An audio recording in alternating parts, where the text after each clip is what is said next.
My dog Max barks at the wall every day. He's a 4-year-old border collie who's been with me since he was a puppy.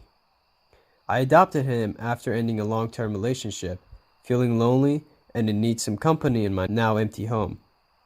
I had heard about their intelligence, but Max truly surprised me. He learned my wake-up time and once, during a severe peanut allergy episode, managed to press the emergency button on the phone. In a way, I owe my life to this little canine, which is why I became very concerned about what's been happening. 2 weeks ago, as I was getting ready for bed, I noticed Max standing and staring at one of the walls at the end of the hallway, near the master bedroom. I thought maybe it was a bug or something of sorts. He stayed like that for a few good minutes, and when I called him, he ran to the bed. I assumed my initial thoughts were correct, and dismissed any further speculation.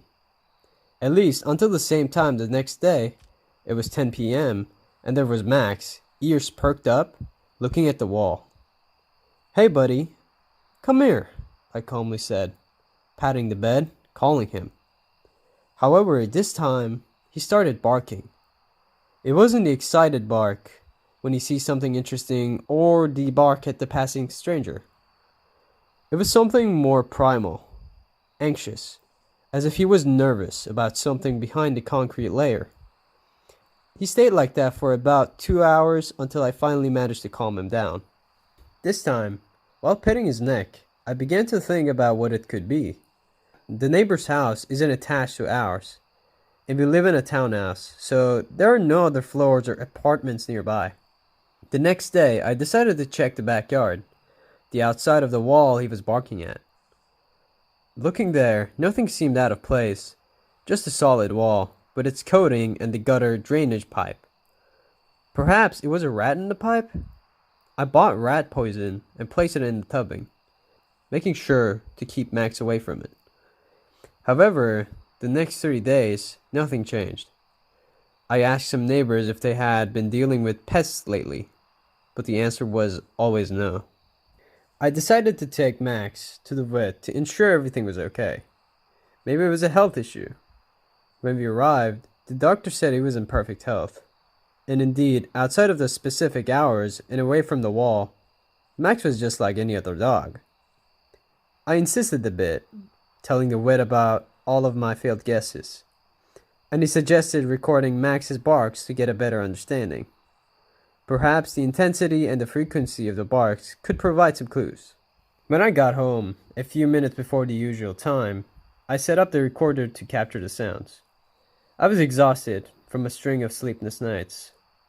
So as soon as Max started barking, my head became heavy on the pillow, and to the sounds of his barks, I fell asleep.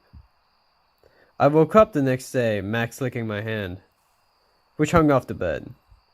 It was a Saturday, so I woke up lazily, slipped on my slippers, and as I passed by the recorder, remembered to stop the recording and brought it with me downstairs.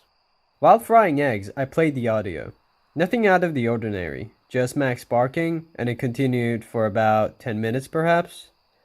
I was ready to turn off the audio, to eat in peace, when suddenly, a bark sounded. And I know it sounds obvious. Wow, a bark in your dog's recording? Who could have expected that? But it wasn't Max. It was a muffled bark, more distant, as if it were coming from behind the wall, I suppose. They continued like that, Max reacting to the wall's bark by barking more, and they went on in this cycle for a good while.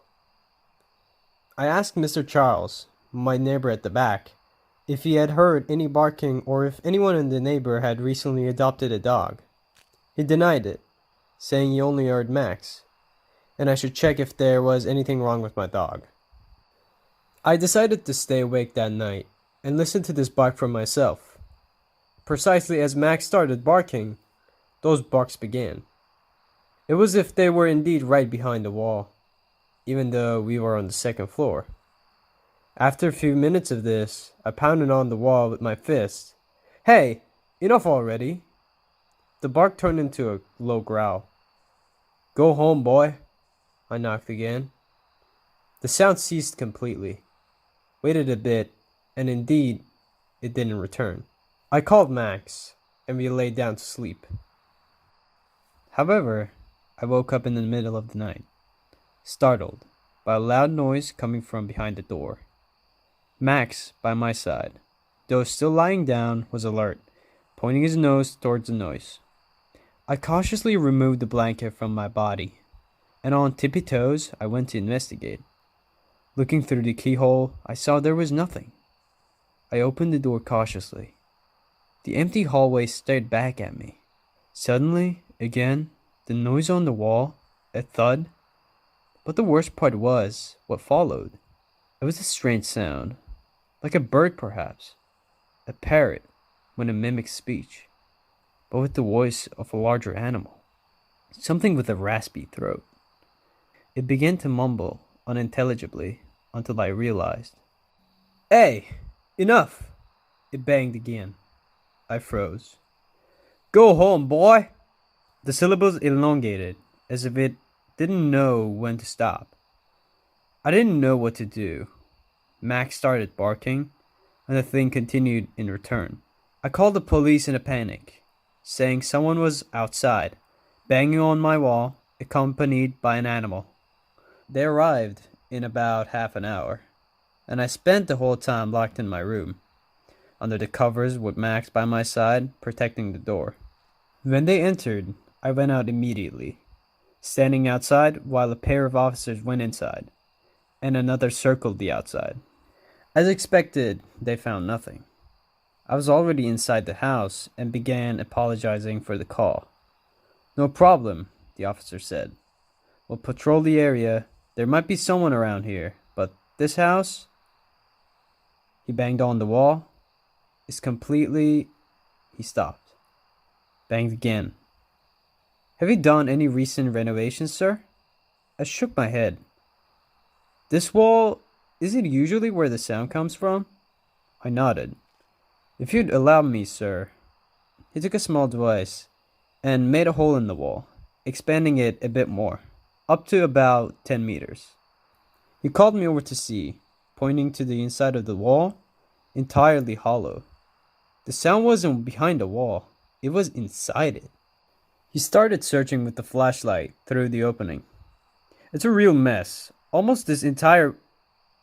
He pointed the flashlight and focused on a spot. "Hey you, police!" He was seeing the intruder inside and used his radio to call for reinforcements. Noises echoed through the corridor. "He's escaping!" A thud sounded in the backyard. The officers rushed out the door in pursuit. I could still see, in the distance, a vaguely human-shaped, thin shadow running.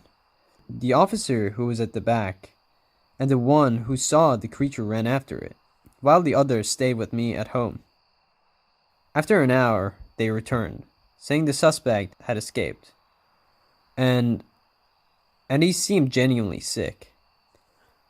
The officer said he was weird, pale, very thin, probably frogging, living rough for a while.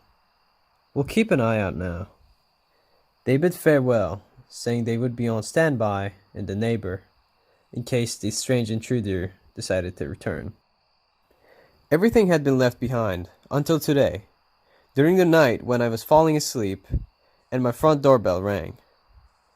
I got up and stood in the hallway, waiting for a second ring. "Police!" The voice of the officer who had attended to me before sounded. "I'm coming." I thought, wondering what it could be. Maybe they finally caught the lunatic? As I descended the stairs, Max was already at the door, standing, staring. "Boy?" I asked. Then he started barking, and the voice outside now echoed, "Hey." A bang. "Boy." Its disguise unraveled. The horrifying voice, creeping with each syllable, made my spine shiver. It banged once more. I was about to call the police again when I decided to do something. Look, I wanted to know who was out there, who took away my peace, or what of him was left. I cautiously approached the peephole, instantly regretting it. There it was, an almost human figure. Almost. As my eyes adjusted, I could see more details. And by God, I almost vomited. Its skin wasn't its own. It wore skin on top, the face of the officer. Folds formed where there was access, and the texture stretched where it lacked, as if it were trying to adjust the suit to its body. Some parts were missing, especially in the chest, where a trail of blood descended to the feet. I put my hand over my mouth to prevent a scream, followed by a vomit fountain. I called the police again. I don't know if they'll believe me. I don't know if they'll arrive before it does, so I'm leaving this note on my computer. If you are the police, please help. If you're a neighbor or friend and found this, don't trust me. He must have taken my skin. I just hope it ends well for me and Max.